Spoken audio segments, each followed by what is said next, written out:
Pets Add Life, your guide to the latest in pet trends, products, and the joy of the human-animal bond, with Kristen Levine and Chris Bonifati, powered by the American Pet Products Association and DOGTV.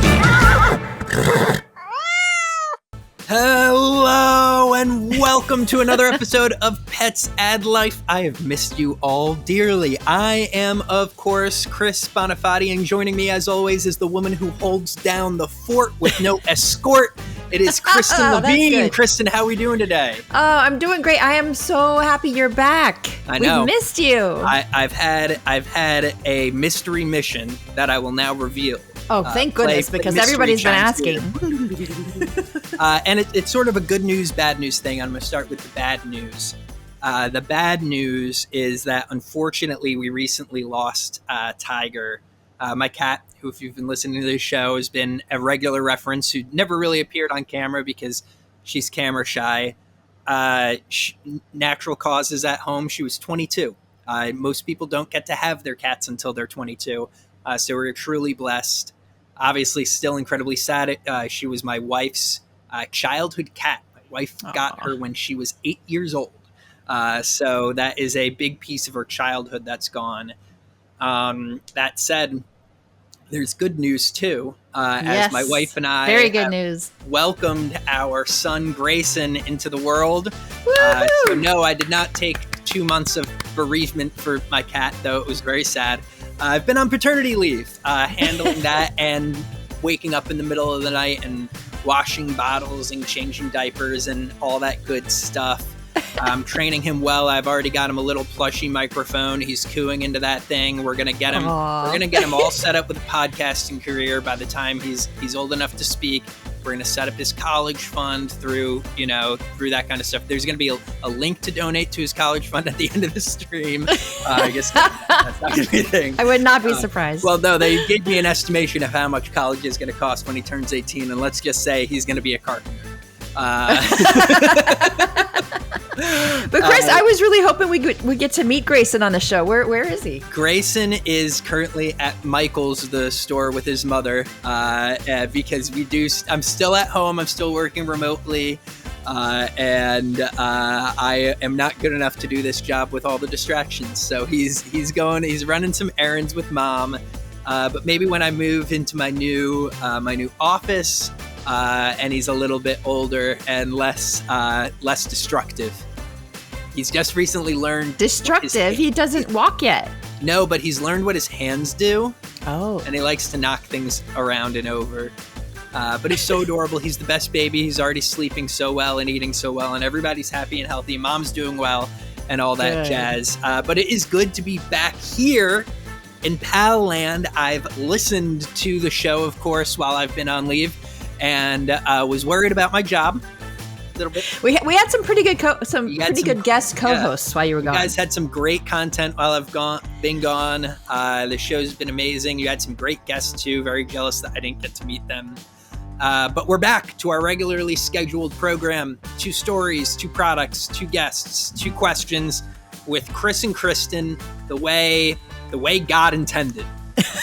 This podcast is mandated by God himself. That's right. And it's just great to be back. Well, we're thrilled to have you back. Kristen and Chris present Storytime. All right, and it's time for Storytime. Kristen, I'm going to put you on the spot. Why don't you go ahead and kick us off? Okay, I'm really liking this story, and I think when I first saw this story, I'm like, oh, Chris is going to love this one. So hopefully I won't disappoint you. Okay. So, okay.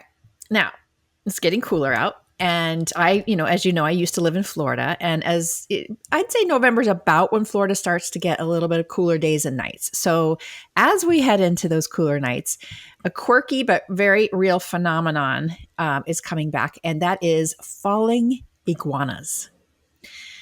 So there are a lot of iguanas in Florida, particularly in the southern part of the state, and they're cold-blooded reptiles. And what happens is they slow down dramatically when temperatures start to drop below about 50 degrees. And what happens is they lose muscle control, and they literally drop from the trees that they're perched in.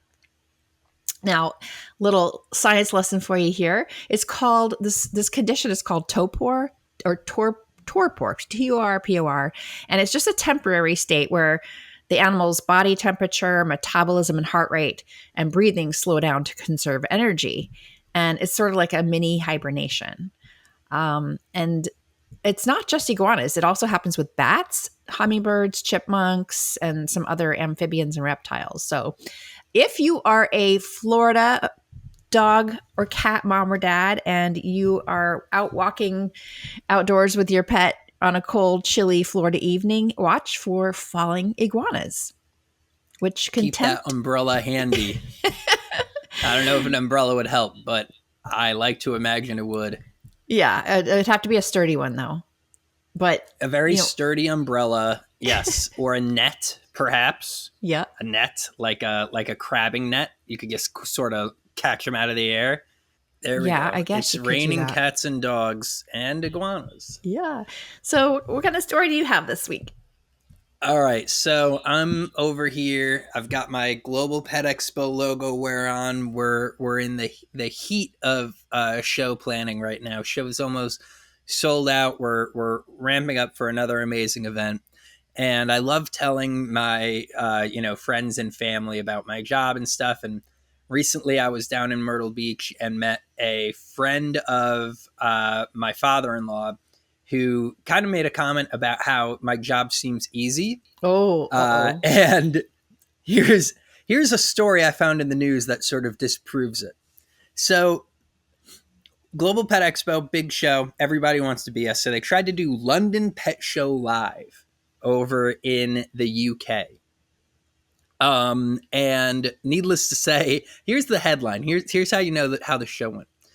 Police probe London Olympia pet show fraud as organizer vanishes after stallholders brand it a disaster. Oh my gosh.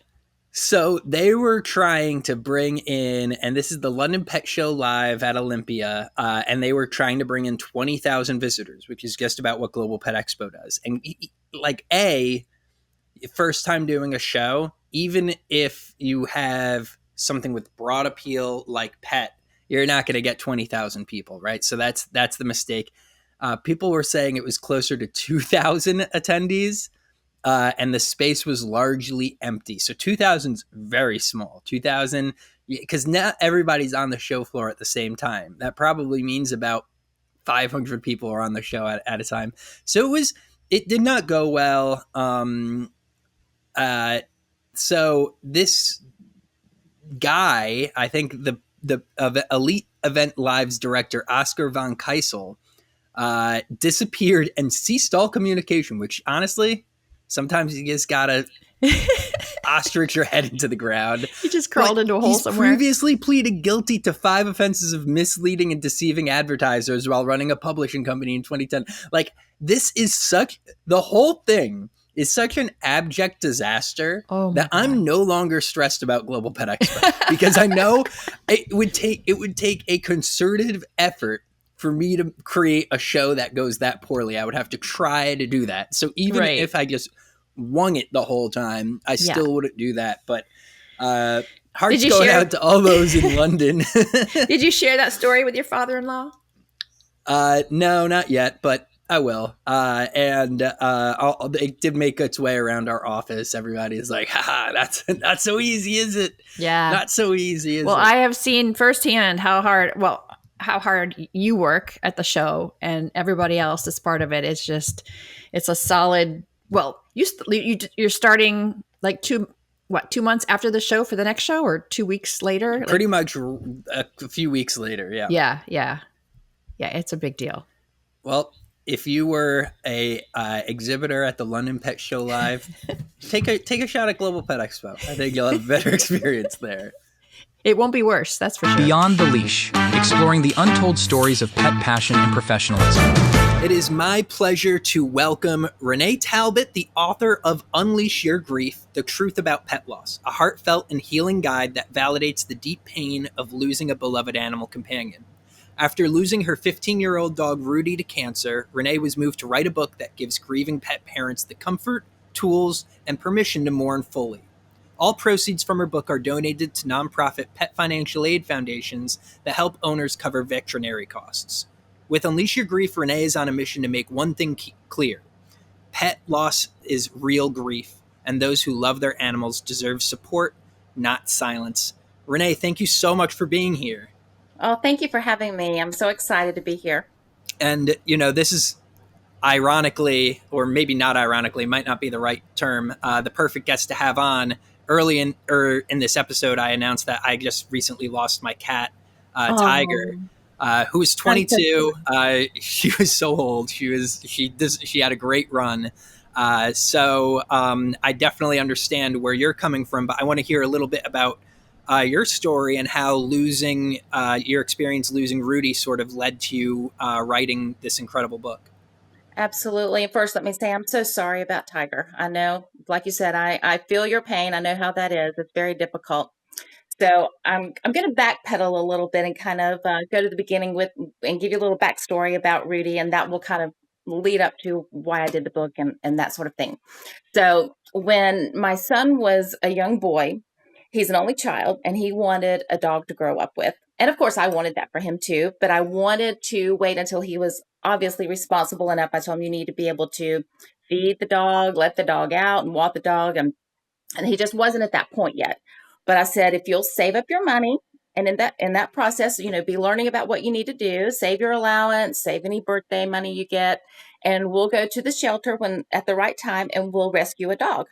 And so it took about a year for him to save up. It was $95 at the time. And so he had really, I had proven himself to me that he would be responsible. So one day I said, okay, you ready to go? And he had his tight little fist full of cash and shoved it down in his Levi jeans pocket, and he was ready. So we went to the shelter, and the first area that we came to was fenced off, and there were like 9 little puppies in there. They were all siblings, 3 months old. Precious. They named them all starting with R. So there was Ruby, Roxy, Ronaldo, and then Rudy was in the mix. And so Logan went in and was just playing with the puppies, but Rudy just was right there by his side the whole time. He didn't bark, not one time. He was just connecting with Logan. It was just natural chemistry, and Logan felt the same way. So, I had told Logan before we went, I said, we're just going to look, famous last word. Yeah, right. Well, Rudy found his home, came home with us, and we had an amazing 15 years with him. He was perfect in every way. I couldn't have asked for a better dog. And, Logan, as he's growing up, he's asking every so often, he would say, Mom, do you think that Rudy will live until I go to college? And I said, well, we're going to do everything we can to do that, to get him to that point. And lo and behold, he finished out elementary school with Logan, junior high, high school, and then college, all of it. Wow. And so, yeah, it was amazing. And, they were best buddies, and I worked from home. And so I was with Rudy all the time. He was like my little sidekick. And so, you have your routines, you get used to them being there. And so when we suddenly lost him, it was really quick when it happened. It just really threw me for a loop.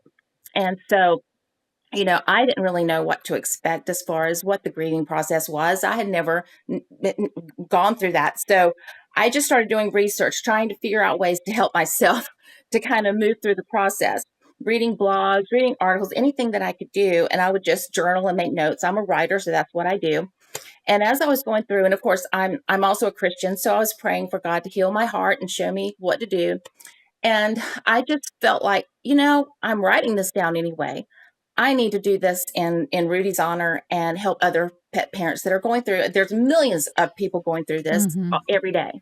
Yeah. And so that was really what catapulted me into doing this. Was I wanted to have awareness out there and let people know they're not alone, and give them the tools they need to get to that place of healing. Yeah.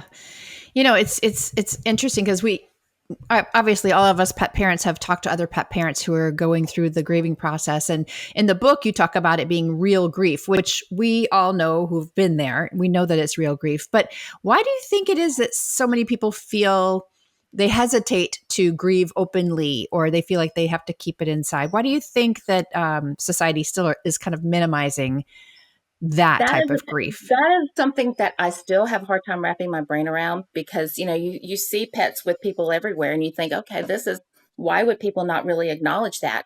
And so I dug a little deeper and I found something really interesting. And you all may be aware of this, but I wasn't. But I had no idea that society had actually we actually have what we call a hierarchy of death. Have y'all heard about that? I don't think so. No. A hierarchy of death? Well, it puts levels of what your grief level should be based on the type of death. Like the number one top of the hierarchy is the loss of a child. And at the very, very bottom is the loss of a pet. So that right there will, just kind of shows you where they think. And one thing I was listening to one of your podcasts recently, I think it was back a couple of months ago, and it was Dr. Andy Rourke from Cone of Shame. And fascinating. If your listeners haven't heard that, they need to go back and find that. It was a brilliant interview. But there was something he said that really resonated with me. And he was talking about vets that work like in emergency hospitals and that they may have 10 emergencies in one night. But when a family comes in, they have their one emergency. They don't know about his other 9 emergencies. They're laser focused on what can you do for me? This is my one emergency. And, it kind of goes along with people who outside the realm would say, it's just one, for instance, it's just one dog. You can get another dog. It's not the end of the world. But to that person that lost their dog, that dog may have been their world.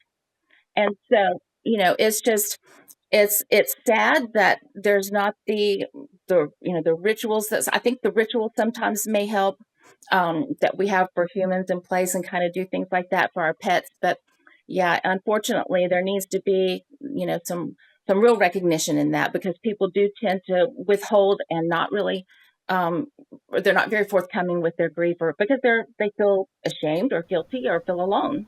Yeah.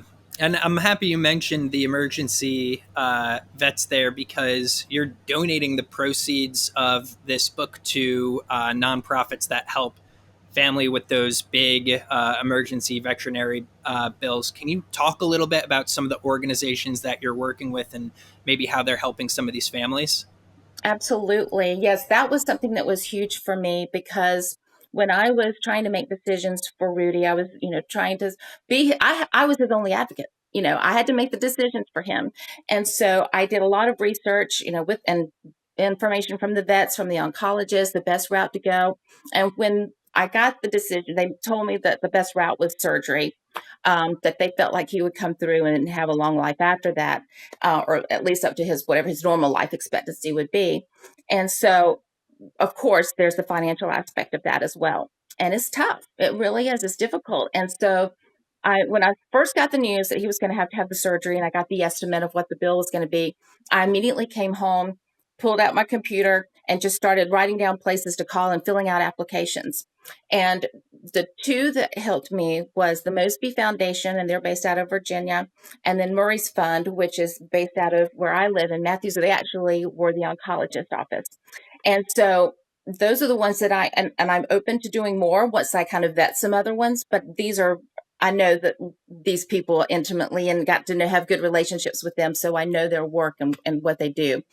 So I felt like because they relieved a stress from me that I could then focus on Rudy and his well-being, and I didn't have to worry about the financial part of it because of their generosity and the generosity of people who donate. And so I want to be able to do that for other people and kind of relieve them from that level of anxiety and stress so that they can get the care that they need for their animal and hopefully bring them back to health. Yeah. Well, Renee, there's a National Grief Awareness Day coming up. I'm not sure the date of what it is. I know it's coming up soon. But how would you recommend that friends or family support somebody that's going through the loss of a pet right now? I would say pick up the phone and give them a call because honestly, the warmth of the human voice, even if you just call and say, I'm just checking in on you, I just want you to know I'm thinking about you, that is tremendous for somebody that's going through that. And just letting them know that you're there for them. If you need to talk, if you want to go for a walk, I'm here for you. I understand what you're going through. Just giving them that reassurance, and let them know that they're seen and they're heard, because that goes a long way. It's just a simple phone call. Yeah.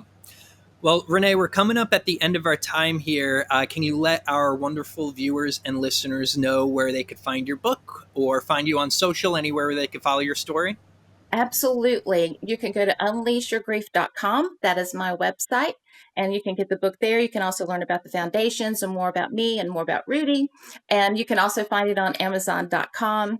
And I'm also on Instagram, unleashyourgrief.com. I'm just getting that started, so I would love for people to come and show their support.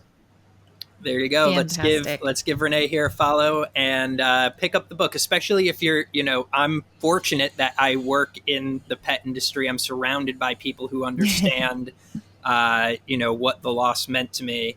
But if you're somebody who may be in a different type of culture where there's not a lot of understanding, a book like Renee's could be really helpful and help you move on and honor your pet. So be sure to check out the book if you feel like you need it. Otherwise, check out Renee on socials. And Renee, I'm sure we'll be having you back at some point.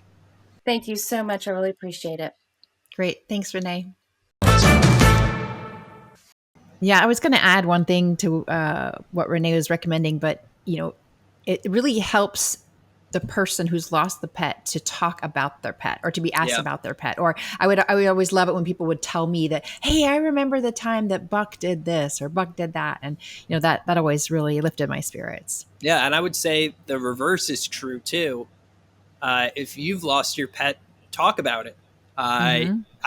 There's no shame in just wanting to reminisce and tell stories and honor your pet that way. So you don't have to go through it alone. If you feel like you don't have that kind of support system, probably time to find some new friends, is what I'll say. My friends have been incredible through all this. My coworkers have been amazing. So I count those blessings every single day. Yeah. But yeah, it's not something that you have to go through alone. So be an open book. It's going to help you out a lot. All right, I am excited to introduce Maggie Marton. She's an award-winning writer, pet industry expert, and a passionate dog advocate. She's the author of For the Love of Dog, the ultimate relationship guide for you and your dog. It's a modern, science-backed, and deeply personal book that explores what it really means to be in relationships with your dog. With over a decade of experience writing about pets, including the founder of the popular Oh My Dog blog, Maggie's work focuses on strengthening the human-animal bond through empathy, communication, and everyday connection. And I haven't seen Maggie for probably almost 10 years, so I'm super excited to see you. I know, I'm so excited to see you. So why don't we just kick it off with talking about what inspired you to write For the Love of Dog, and how is it different from other books like this? It is so nice to see you again. And thank you so much for that really kind introduction. I think it's all true. I think the important thing with For the Love of Dog is that I really wanted it to be different from any of the other prescriptive nonfiction dog books that are out there. But I also did not want to write a Marley and Me style dog memoir. So when I started brainstorming this project, I thought, how can I combine the two? And that's what I ended up doing. So it's science meets story. It's all the heartwarming, hilarious stories about my dogs woven together with the science about how dogs think and why they do the things we do. Yeah, absolutely. And I love the term you use, building a relationship with your dog instead of just training them. What does that shift in mindset look like? Can you compare it to some of those more prescriptive books that you were referencing? Yes. And I think one of the big distinctions in dog training now versus dog training historically is that we look at our dogs as partners, not necessarily as little creatures that need to obey and be obedient, but rather they are family members. And I think it's really important to keep that conversation going because I don't think everyone is there yet. I think there's certainly been huge strides in dog training, but I think if we think of it as a relationship, a partnership, instead of I'm the boss and you're going to do the things I tell you to do when I tell you to do them, we have just a stronger bond, and our dogs trust us, and we can have that connection that we don't really have with any other animals. Yeah, that's so true. Can you share an example from the book about where you tie a personal story and the science together? Sure. Research is kind of my favorite thing. So I have tons, but I think one of the things that I learned that was new to me in this research and that I started noticing with my own dogs was this concept of gaze, of shared gaze. And so humans and dogs look each other in the eyes, and other animals don't do that. And certainly not other species with humans. So it's a profoundly unique thing that we have with our dogs. And there's a 2015 study that showed that looking at our dogs and our dogs looking at us, in both species, it makes us happier. They measured spit of dogs and people as they were looking at each other, and they saw an increase in oxytocin, which is the happy hormone. So we are literally evolutionarily designed to make our dogs happier and for them to make us happier. Aww, I mean, how cool is that? That's awesome. That's the science, folks. It's science. When you hang out with your dogs and you realize that they make eye contact with you all the time, and you're always looking at your dogs and they want to see what you're doing, and then you smile and you reach down and you pet them and their tail wags. And so it's like we're just designed by evolution to be best friends. Yeah, you've got that hormone oxytocin to thank for that warm, fuzzy feeling in your belly when you're hanging out with your dog. To kind of go to the opposite end of the spectrum here, you also talk about conflict with your dogs in the book, which is a difficult topic, something people like to pretend sort of doesn't happen. But why is it important to acknowledge some of those harder moments when building a relationship with your dog? That's a really good question. I think there are two pieces of that. The first is that we've fallen into this trap, I will say, of romanticizing rescue, of holding up this ideal of you have saved this dog and this dog has come into your life and you have this incredible, partnership right off the bat. But that's not always the case. And sometimes dogs can be kind of jerky, especially when they come out of a shelter and they don't know what's going on and they're maybe scared. And I have the gift of being the person to challenging dogs. I just get dogs. I have never once had a dog that didn't have a challenge of some sort. And I think when you read dog books that make it seem like if you take steps 1 through 10, your dog will be behaving like this and you will be able to walk in public and it will be fine. And then when your dog doesn't, you kind of can feel like you failed a little bit. And that is not the case at all. And I think it's really important. So the second piece of that is just to remember that it's not going to go smoothly because we are two different species, and to give yourself grace as long as you're trying your best and you're not doing any harm to your dog and you're working together to come to a resolution of whatever it is. Even if it's that your dog can't really walk out in public, it's okay. It does not mean that you as the pet parent are a failure or anything. I'm so glad that you brought that up. And I like the way you characterize it as romanticizing rescue, because I think for those of us who have rescued and ended up with, ultimately great dogs and no regrets, but having to deal with, some challenges, I think that it's important that we help set expectations around rescue.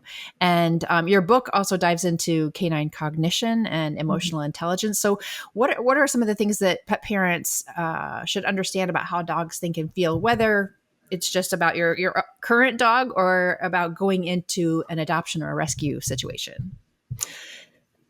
I think the biggest thing is that we need to remember that dogs are not fuzzy people.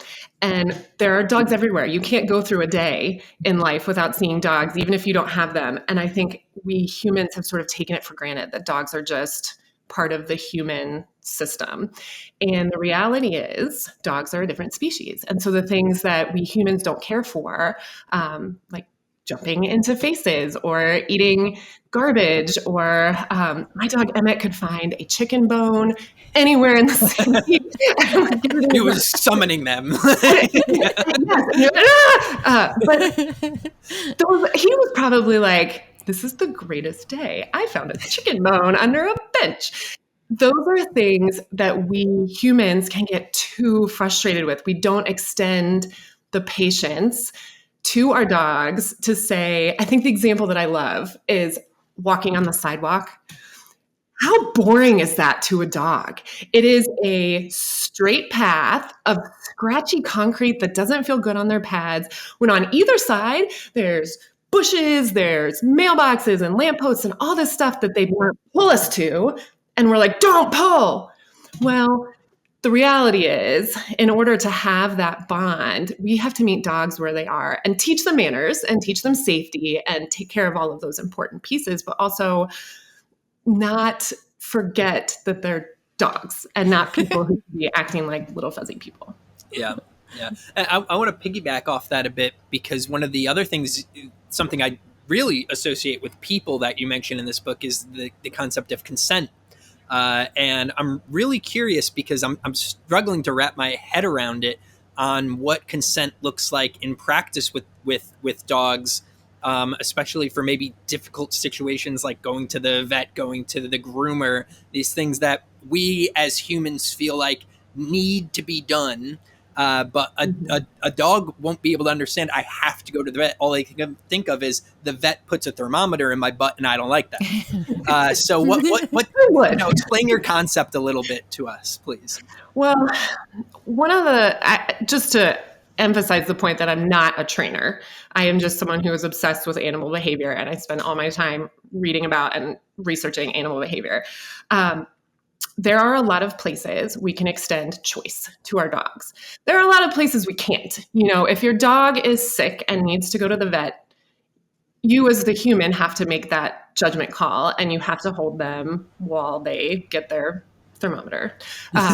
Even with those have to do's, there are ways to soften it a little bit and make it a little bit easier for your dog. I think about, for myself, I don't like going to the dentist.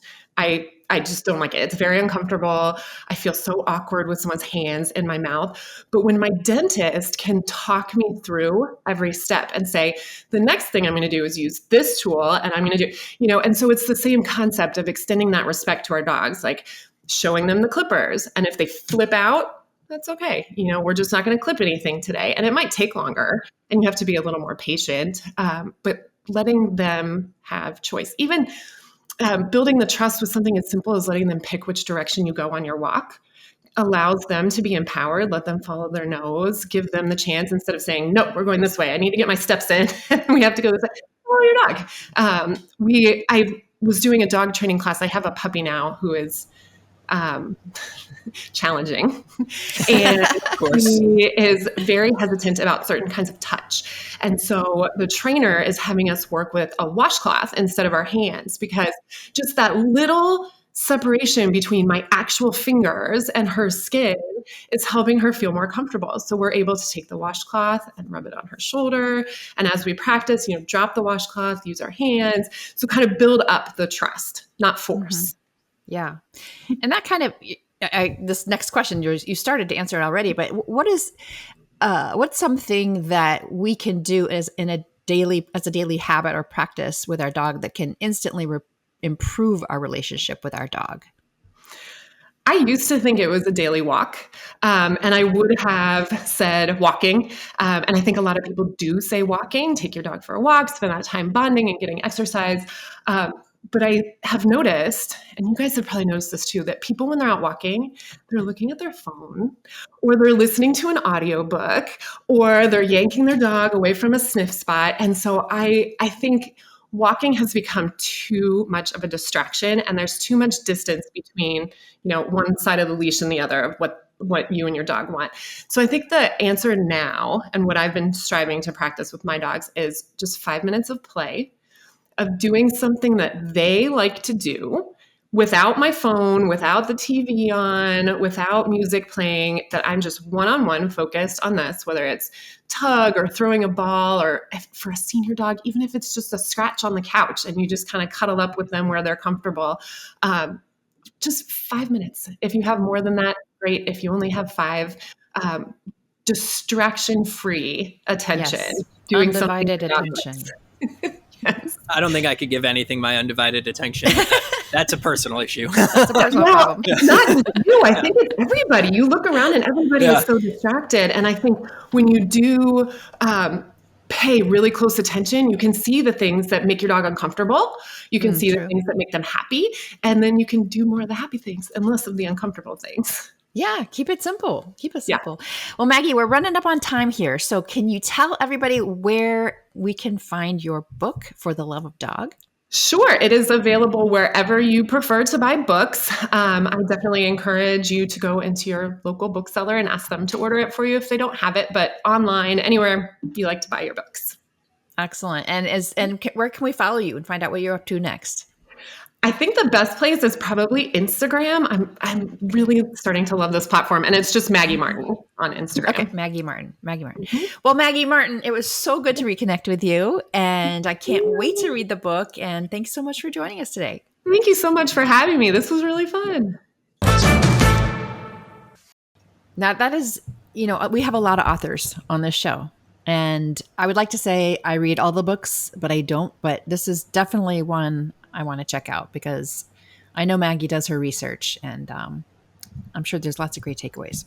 Yes, in our little chit chat before and after, she gave us more details on her history of difficult dogs, and let's just say that woman has been through it. So if you're gonna take some advice, you're gonna want to take it from someone who's went through all that.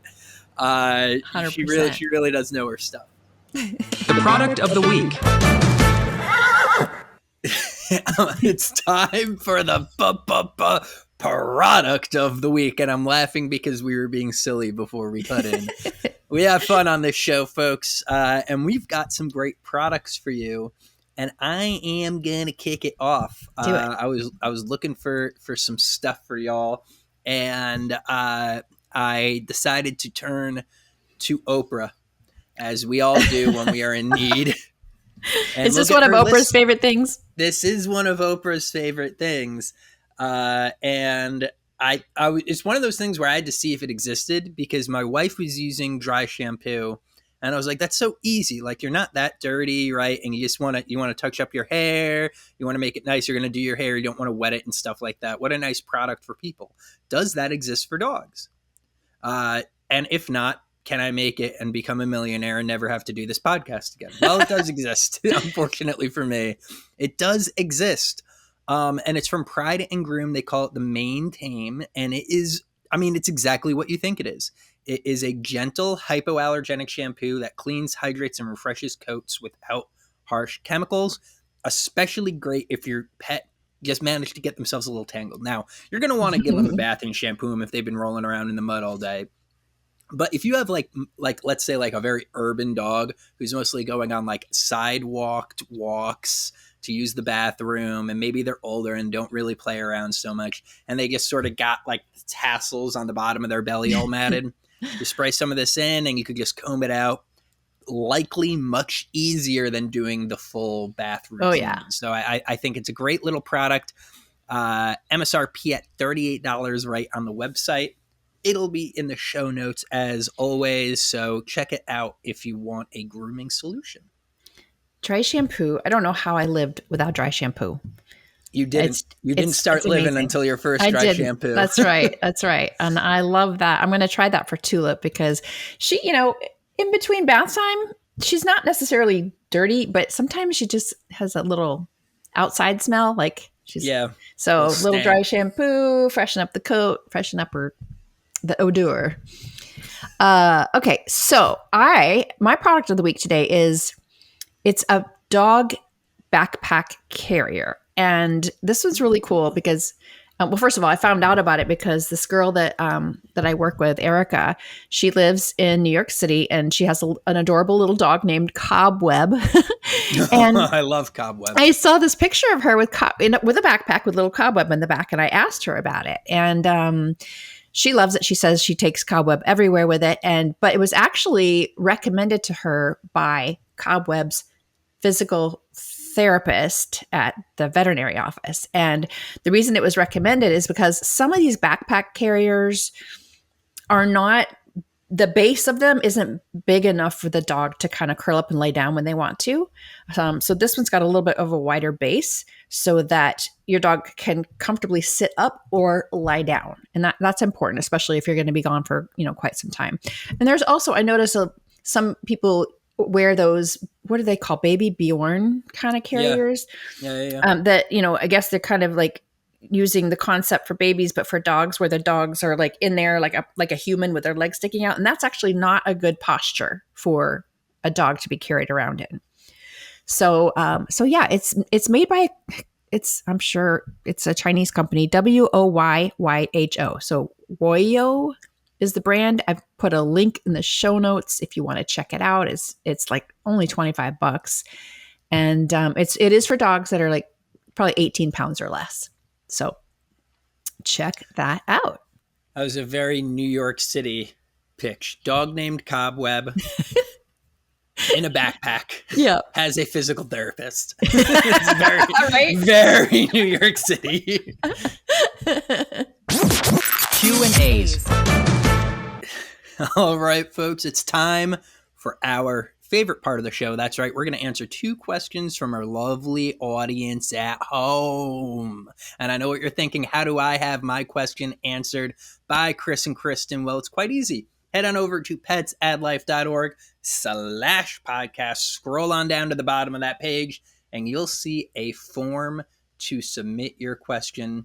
Or if you're feeling as brave as new father Chris, you can submit a voice memo and you may hear your question played live on these airwaves. So without further ado, we've got some questions here from our audience. And I think, Kristen, you got one for me? I sure do. This question comes from Carlos in Austin. Thanks for the question, Carlos. All right. He says, I just adopted my first cat from a shelter, and I want to make sure I start off right. What should I know about litter training and understanding her behavior cues? Yeah, that is a great question. I think a lot of people discount the concept of litter training, and a lot of cats, they pick it up quickly. So if you're adopting even a kitten, they may already be litter trained by the time you get them, but that's not always the case. So number one, you got to show them where the box is early and often. As soon as they wake up, put them in it. The reason cat litter works is cats have a natural inclination and instinct to cover their waste. So they're going to look for something that's soft. Your floor is not soft. They can't cover it there. They're going to want to use the litter. But what you could do if you have a new kitten is sort of set them up with their own personal space. You don't want to give them free reign of your house or apartment yet. So think like Playpen from the Rugrats, right? Give them a pen. Throw in the litter box, and on the other side, because cats also don't like to use the bathroom near where their food and water is, put their food and water on one side, the litter box on the other side.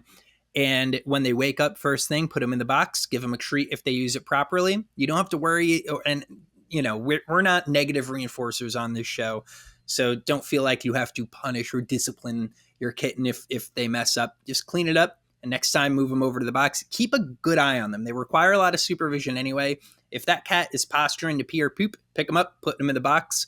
And honestly, before you know it, they're going to pick up on it. With the treating, everything being in the vicinity and their natural instincts, they'll be good to go in no time. I find it easier to litter train a kitten than it is to house train a puppy, for sure. Oh, yeah. Way easier. I've got a question from Janelle. I believe I'm pronouncing that correctly, Janelle, from Columbus, Ohio.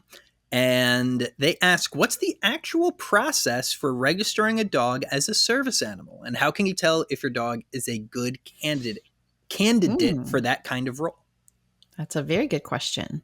So, well, first of all, let's talk about the difference between or like the definition of a service animal as opposed to like an emotional support animal or a therapy animal.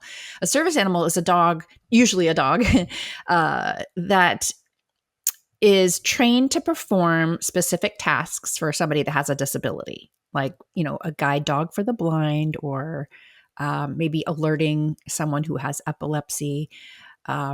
Those service animals are protected under the Americans with Disabilities Act, so they, you know, can have public access to, you know, public places, restaurants, things like that.